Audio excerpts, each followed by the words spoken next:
سورہ انعام کی آیت نمبر 83 سورہ انعام کا 10واں رکوع اور 7ویں پارے کا 16واں رکوع۔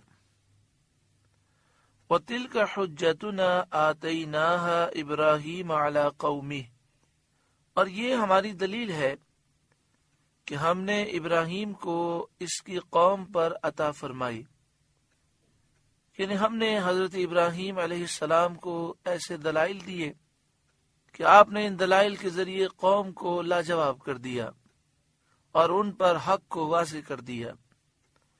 نرفع درجات من نشاء، ہم جسے چاہیں درجو بلند کریں، ہم جسے چاہتے ہیں اس کے درجات بلند کر دیتے ہیں، اسے علم دیتے ہیں، عقل دیتے ہیں، فہم دیتے ہیں، فضیلت دیتے ہیں، جیسا کہ حضرت ابراہیم علیہ السلام کے درجے بلند فرمائے دنیا میں علم، حکمت اور نبوت کے ساتھ، اور آخرت میں قرب و ثواب کے ساتھ۔ اللہ تعالیٰ نے آپ کو دنیا میں علم، حکمت، نبوت، فضیلت عطا فرمائی اور آخرت میں اپنا خاص قرب اور عظیم ثواب عطا فرمایا۔ ان ربک حکیم علیم، بے شک تمہارا رب علم و حکمت والا ہے۔ وَوَهَبْنَا لَهُ اسحاق و یعقوب، اور ہم نے انہیں اسحاق اور یعقوب عطا کیے۔ حضرت ابراہیم علیہ السلام کے ایک بیٹے حضرت اسماعیل ہیں، وہ بھی نبی ہیں، اور ایک بیٹے حضرت اسحاق ہیں، وہ بھی نبی ہیں۔ حضرت اسحاق کے بیٹے حضرت یعقوب ہیں۔ حضرت یعقوب علیہ السلام حضرت ابراہیم علیہ السلام کے پوتے ہیں، اور یہاں فرمایا وَوَهَبْنَا لَهُ اسحاق و یعقوب، اور ہم نے انہیں اسحاق اور یعقوب عطا کیے۔ تو اللہ تعالیٰ نے حضرت ابراہیم علیہ السلام کو طویل عمر عطا فرمائی۔ ایک روایت یہ ہے کہ 250 سال آپ کی عمر ہوئی۔ حضرت اسحاق علیہ السلام بھی آپ کے سامنے جوان ہوئے، اور آپ کے سامنے انہیں اللہ تعالیٰ نے نبوت عطا فرمائی، اور حضرت یعقوب علیہ السلام بھی جوان ہوئے اور آپ کے سامنے انہیں نبوت عطا کی گئی۔ کلن ہدینا، ان سب کو ہم نے راہ دکھائی، یعنی سب کو نبی بنایا۔ وَنُوحًا هَدَيْنَا مِن قَبْلُ، اور ان سے پہلے نوح کو راہ دکھائی، یعنی انہیں نبوت عطا فرمائی۔ حضرت ابراہیم علیہ السلام حضرت نوح علیہ السلام کی اولاد میں سے ہیں۔ وَمِن ذُرِّيَّتِ داود وسلیمان وایوب ویوسف وموسیٰ وہارون، اور اس کی اولاد میں سے داود اور سلیمان اور ایوب اور یوسف اور موسیٰ اور ہارون کو۔ حضرت نوح علیہ السلام کی اولاد سے حضرت ابراہیم ہے، اور حضرت ابراہیم کے بیٹے ہیں حضرت اسحاق، اور ان کے بیٹے ہیں حضرت یعقوب۔ پھر حضرت یعقوب علیہ السلام کے 12 بیٹے، اس میں سے ایک بیٹے حضرت یوسف علیہ السلام ہے، اور ان 12 بیٹوں سے جو اولاد کا سلسلہ ہے اس میں حضرت داؤد بھی ہیں، حضرت سلیمان بھی ہیں، حضرت ایوب بھی ہیں، حضرت موسیٰ بھی ہیں، اور حضرت ہارون بھی ہیں۔ حضرت زکریا بھی ہیں، حضرت یحییٰ بھی ہیں، عیسیٰ بھی ہیں، حضرت عیسیٰ، حضرت الیاس، اور کئی نبی ہیں جن کا ذکر مختلف مواقع پر کیا گیا۔ وَمِن ذُرِّيَّتِ داود وسلیمان وایوب ویوسف وموسیٰ وہارون، اور اس کی اولاد میں سے داود، سلیمان، ایوب، یوسف، موسیٰ اور ہارون کو ہدایت عطا فرمائی، یعنی نبوت عطا فرمائی۔ وَكَذَلِكَ نَجْزِي الْمُحْسِنِينَ، اور ہم ایسا ہی بدلہ دیتے ہیں نیکوکاروں کو۔ حضرت ابراہیم علیہ السلام آپ نیکوکار ہیں، آپ نبی ہیں، تو اللہ تعالیٰ نے آپ کو نیک صالح اولاد عطا فرمائی، اور اولاد کو اللہ تعالیٰ نے بڑا بلند و بالا مقام عطا فرمایا۔ آج ہر شخص اس بات کو سمجھتا ہے کہ نبی اکرم صلی اللہ علیہ وآلہ وسلم آخری نبی ہیں، اور آپ صلی اللہ علیہ وآلہ وسلم کے بعد کوئی نیا نبی نہیں آ سکتا۔ لیکن یہ ضرور ہے کہ ولایت کا دروازہ کھلا ہوا ہے، اللہ تعالیٰ کے نیک بندے، صالحین اور ولی پیدا ہوتے رہیں گے۔ میں بھی یہ چاہتا ہوں، آپ بھی یہ چاہتے ہیں کہ ہماری اولاد نیک ہو، ہماری نسلیں نیک ہوں، تاکہ ہمارے لیے ثواب جاریہ ہو۔ لیکن یہ ایک انتہائی عجیب ہماری حالت ہے کہ ہم خود نیک نہیں بنتے۔ اگر ہم یہ چاہتے ہیں کہ ہماری اولاد نیک ہو تو سب سے پہلے ہمیں یہ قدم اٹھانا چاہیے کہ ہم انتہائی نیک بنیں، اللہ کے حقوق، بندوں کے حقوق ادا کریں، اپنے دل میں خوف خدا رکھیں، اور جو ہماری غلطیاں ہیں اس سے باہر نکلیں، پاکیزہ زندگی گزاریں، تو انشاءاللہ ہماری اولاد بھی نیک ہوگی۔ وَكَذَلِكَ نَجْزِي الْمُحْسِنِينَ، اور ہم ایسا ہی بدلہ دیتے ہیں نیکوکاروں کو۔ وَزَكَرِيَّا وَيَحْيَا وَعِيسَى وَإِلْيَاسَ، اور زکریا اور یحییٰ اور عیسیٰ اور الیاس کو یعنی نبوت عطا فرمائی۔ کل من الصالحین، یہ سب ہمارے قرب کے لائق ہیں، یعنی ہمارے مقرب بندے ہیں۔ وَإِسْمَاعِيلَ وَالْيَسَعَ وَيُونُسَ وَلُوطَ، اور اسماعیل اور یسع اور یونس اور لوط کو نبوت عطا فرمائی۔ وَكُلًّا فَضَّلْنَا عَلَى الْعَالَمِينَ، اور ہم نے ہر ایک کو اس کے وقت میں سب پر فضیلت دی۔ اس آیت سے اس پر دلیل لائی جاتی ہے انبیاء فرشتوں سے افضل ہیں، کیونکہ یہاں فرمایا وَكُلًّا فَضَّلْنَا عَلَى الْعَالَمِينَ، ہم نے ہر ایک کو سارے جہاں والوں پر فضیلت دی۔ تو نبی جو ہیں وہ سارے جہاں والوں پر فضیلت رکھتے ہیں، تو اس میں فرشتے بھی آ گئے، تو فرشتے بھی اس میں داخل ہیں، تو معلوم ہوا کہ نبی کا درجہ فرشتوں سے بلند و بالا ہے۔ یہاں اللہ تعالیٰ نے 18 انبیاء علیہ السلام کا ذکر فرمایا، لیکن جس شان سے انبیاء کا ذکر فرمایا گیا ہے اس میں عجیب نکتہ ہے۔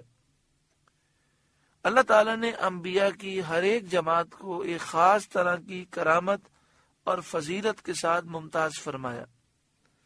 حضرت نوح علیہ السلام، حضرت ابراہیم، حضرت اسحاق اور حضرت یعقوب علیہ السلام کا شروع میں ذکر کیا گیا، کیونکہ یہ انبیاء کے اصول ہیں، یعنی ان کی اولاد میں بکثرت انبیاء ہوئے، بہت سے نبیوں کا نسب انہی کی طرف رجوع کرتا ہے۔ نبوت کے بعد جو بلند مراتب ہیں اس میں اختیار، سلطنت، اقتدار، ملک کی بات ہے۔ تو اللہ تعالیٰ نے حضرت داؤد علیہ السلام اور حضرت سلیمان علیہ السلام کو نبوت بھی عطا فرمائی اور سلطنت بھی عطا فرمائی۔ تو اس کے بعد حضرت داؤد علیہ السلام اور حضرت سلیمان علیہ السلام کا ذکر کیا گیا۔ پھر مراتب رفیعہ میں، بلند مرتبے میں، ایک بلند مرتبہ ہوتا ہے مصیبت و بلا میں صبر کرنا۔ تو اللہ تعالیٰ نے حضرت ایوب علیہ السلام کو نبوت بھی عطا فرمائی اور آپ کو صابر بھی بنایا، تو پھر حضرت ایوب علیہ السلام کا ذکر ہے۔ پھر ایک مرتبہ ہوتا ہے کہ ملک بھی نصیب ہو اور صبر بھی نصیب ہو، تو یہ اللہ تعالیٰ نے حضرت یوسف علیہ السلام کو مرتبہ عطا فرمایا کہ آپ نے شدت پر اور بلا پر مدت و صبر فرمایا، اور اللہ تعالیٰ نے آپ کو نبوت کے ساتھ مصر کی حکومت بھی عطا فرمائی، تو حضرت یوسف علیہ السلام کا ذکر ہے۔ مراتب معتبرہ میں، یعنی مرتبہ کسی کا بلند ہو تو مرتبوں میں یہ بھی شمار ہوتا ہے کہ انبیاء کثیر معجزات دکھائیں اور دلائل کی مضبوطی ہو۔ تو کثیر معجزات اور دلائل کی جو مضبوطی ہے اس کی کثرت کے اعتبار سے دیکھا جائے، جو تو ہر نبی نے معجزات دکھائے، ہر نبی کے دلائل مضبوط ہیں، لیکن حضرت موسیٰ علیہ السلام اور حضرت ہارون علیہ السلام کو اللہ تبارک و تعالی نے کثرت معجزات اور قوت براہین کے ساتھ ممتاز فرمایا۔ پھر زہد اور ترک دنیا کا درجہ ہے، یہ بھی ایک درجہ ہے۔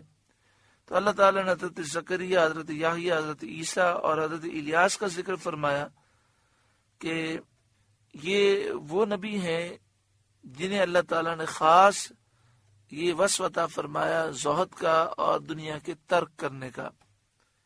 پھر اللہ تعالیٰ نے حضرت اسماعیل، حضرت یسع، حضرت یونس اور حضرت لوط علیہ السلام کا ذکر فرمایا، جن کے نہ متبعین باقی رہے اور نہ ان کی شریعت باقی رہی۔ صد الافاضل مولانا نعیم الدین مراد آبادی علیہ رحمہ فرماتے ہیں، اس شان سے انبیاء کا ذکر فرمانے میں ان کی کرامتوں اور خصوصیت کی طرف ایک عجیب اشارہ نظر آتا ہے۔ آگے فرمایا وَمِنْ آبائِهِمْ وَذُرِّيَّاتِهِمْ وَإِخْوَانِهِمْ، اور کچھ ان کے باپ دادا اور اولاد اور بھائیوں میں سے بعض کو فضیلت دی، نبوت عطا فرمائی۔ وَاجْتَبَيْنَاهُمْ، اور ہم نے انہیں چن لیا، وَهَدَيْنَاهُمْ إِلَى صِرَاطٍ مستقیم، اور سیدھی راہ دکھائی۔ ذَلِكَ هُدَى اللَّهِ يَهْدِي بِهِ مَن يَشَاءُ مِنْ عِبَادِهِ، یہ اللہ کی ہدایت ہے کہ اپنے بندوں میں جسے چاہے دے۔ وَلَوْ أَشْرَكُوا لَحَبِطَ عَنْهُمْ مَا كَانُوا يَعْمَلُونَ، اور اگر وہ شرک کرتے تو ضرور ان کا کیا اکارت جاتا، ان کے سارے اعمال برباد ہو جاتے۔ مگر بات یہ ہے کہ نبی شرک سے، کفر سے اور گناہوں سے معصوم ہے۔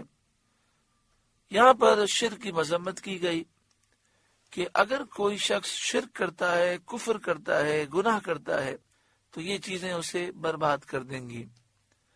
اولئک الذین آتیناہم الکتاب والحکم والنبوہ، یہ ہیں جن کو ہم نے کتاب، حکم اور نبوت عطا کی۔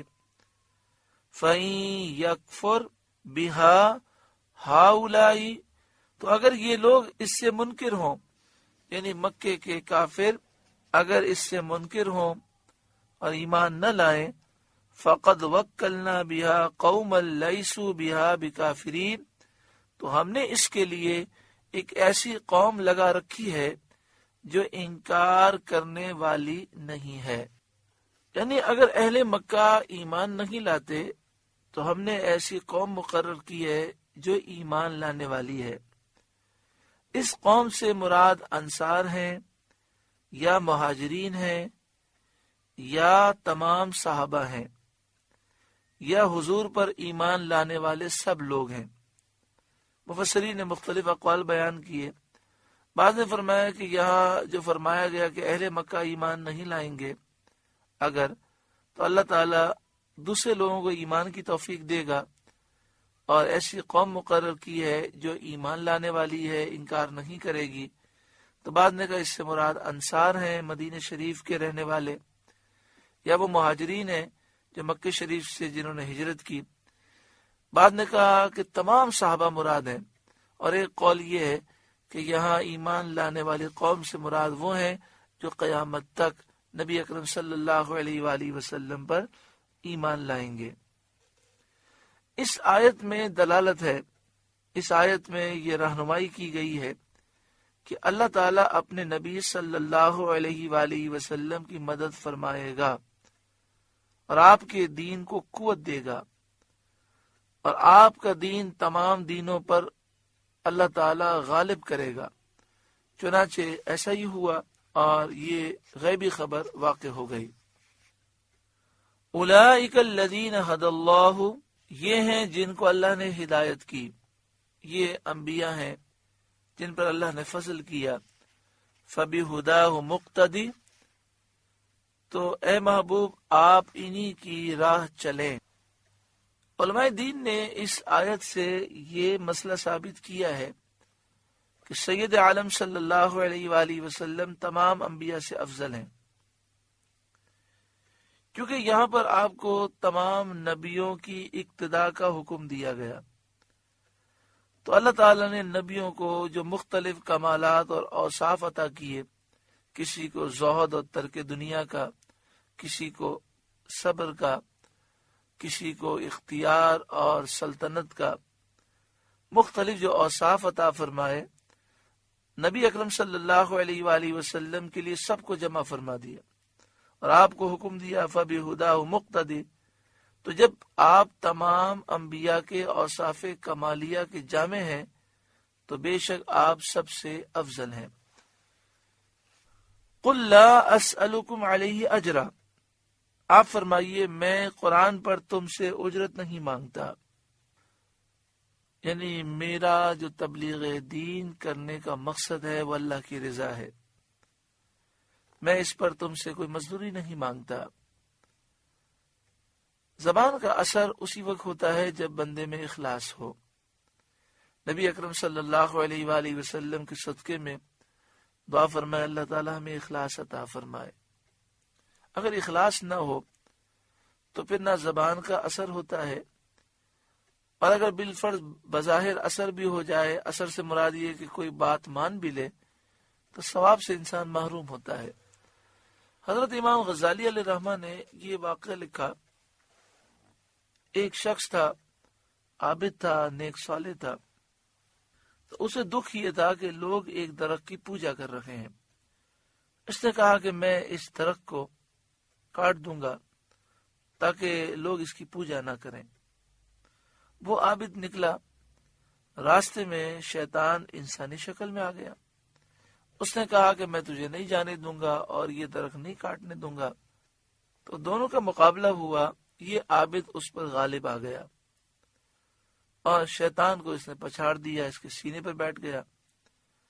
تو شیطان نے کہا کہ تم مجھے چھوڑ دو، میں تمہیں ایک بات بتاتا ہوں۔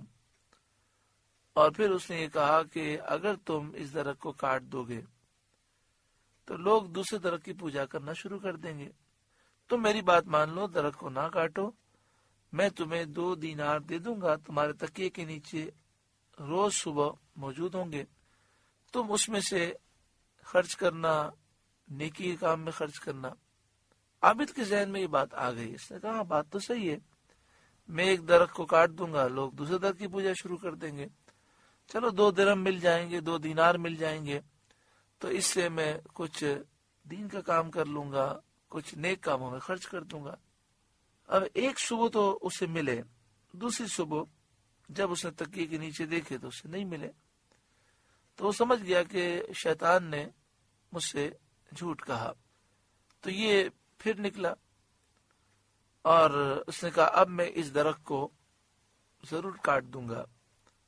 راستے میں پھر شیطان انسانی شکل میں آ گیا، تو یہ مقابلے کے لیے کھڑا ہو گیا۔ شیطان نے بڑی آسانی سے اس کو گرا دیا اور اس کے اوپر سوار ہو گیا، اور شیطان نے کہا کہ جلدی یہاں سے چلا جاؤ نہ تیری گردن اڑا دوں گا۔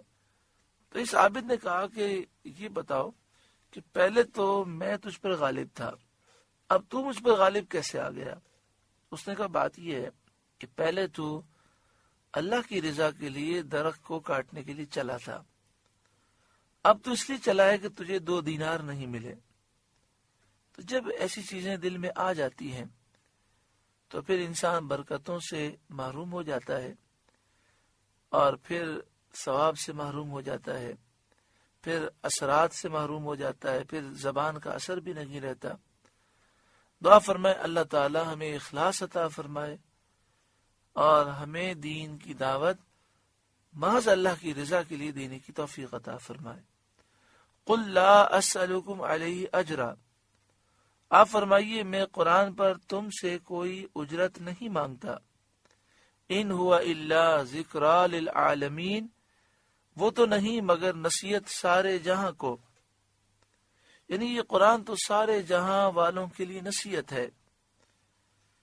اس آیت سے ثابت ہوا کہ سید عالم نور مجسم صلی اللہ علیہ وآلہ وسلم تمام مخلوق کی طرف نبی بنا کر بھیجے گئے ہیں، اور آپ کی دعوت تمام مخلوق کو عام ہے، اور سارا جہاں اور ساری مخلوق آپ کی امت ہے۔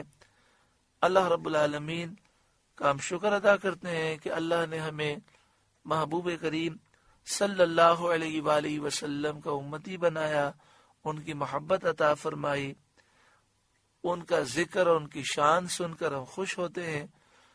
اے اللہ تو ہمیں ایمان کی سلامتی نصیب فرما، اور ہمیں ہماری اولاد و نسلوں کو ہمیشہ حضور کی غلامی کرنے کی توفیق عطا فرما۔ سورہ انعام کا 10واں رکوع مکمل ہوا۔ اللہ تعالیٰ اس رکوع کے نور سے ہمارے قلوب کو روشن و منور فرمائے۔ آپ سے گزارش ہے کہ قرآن کے اس پیغام کو آگے پہنچا کر ثواب جاریہ حاصل کریں۔